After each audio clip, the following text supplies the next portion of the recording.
खत्म करके peaceful protest के लिए हमें रोड पर उतरना पड़ेगा।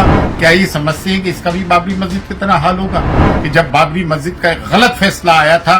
अस्सलाम वालेकुम, मैं सैयद सरवर चिश्ती अजमेर शरीफ से। ज्ञानवापी मस्जिद का जो मामला आज दरपेश आया, ये तो पहले से ही डिसाइडेड था। क्या कभी ऐसा होता है कि कोई जाके एप्लीकेशन दे कोर्ट में, फौरन कमीशन बिठा दिया जाए, 2 दिन में 3 दिन में रिपोर्ट भी तैयार हो जाए, उससे पहले कि पब्लिक डोमेन में आए, कोर्ट से एक फैसला भी आ जाए और वजूखाना सीज भी हो जाए। जिसको ये शिवलिंग बता रहा है, वहां मुस्लिम लॉयर्स ने बनारस के ये बताया है कि एक फुहारा है और हकीकत में वो फुहारा ही है और 400 साल से वह नमाजें पढ़ी जा रही है जब तो किसी को तकलीफ नहीं थी। क्या ये समझते हैं कि इसका भी बाबरी मस्जिद की तरह हाल होगा?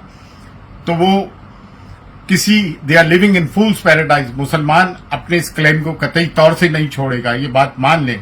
और इसके सब में बड़े जिम्मेदार वो हैं कि जब बाबरी मस्जिद का एक गलत फैसला आया था और उन मुसलमानों ने मिस्टर अजीत डोवल के घर पे जाकर नतमस्तक किया था और तश्तरी में बाबरी मस्जिद को पेश करके आए थे, सो कॉल धर्मगुरुज, वो बिकाऊ लोग, वो इसके सब में बड़े जिम्मेदार हैं। वो कह रहे थे कि अब किस्सा बंद हो गया। नहीं, किताब तो उसी दिन खुली थी, पेंडोरा बॉक्स खुली गया था। अब इस पेंडोरा बॉक्स को आप किस तरह से बंद करेंगे ये बताएं।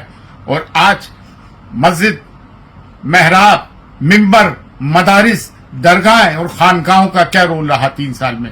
आप खुद फैसला करें, क्या रोल रहा। सूफिया, आजकल के नाम नेहाद के सूफिया जो बात करते हैं गंगा जमनी तहजीब के, वो ये नहीं जानते कि अगर अल खल्को अयालुल्लाह वासुदेवा कुटुंब भवे के अगर हम मानने वाले हैं तो जुल्म और जालिम के खिलाफ आवाज उठाना भी हमारा ही दस्तूर अमल होना चाहिए और हमारा ही दस्तूर अमल है। जितने भी मशारिफ, जितने भी सलासिल है, वो हजरत अली से वाबस्ता है, बाइजाजत हजरत मोहम्मद मुस्तफा सल्लल्लाहु अलैहि वसल्लम, जो फातह खैबर और फातह खंदक भी है। हाथ चुमाकर नजराने लेने को तसव्वुफ और सूफियज्म नहीं कहते हैं। इन लोगों ने बदनाम किया है मुसलमानों को।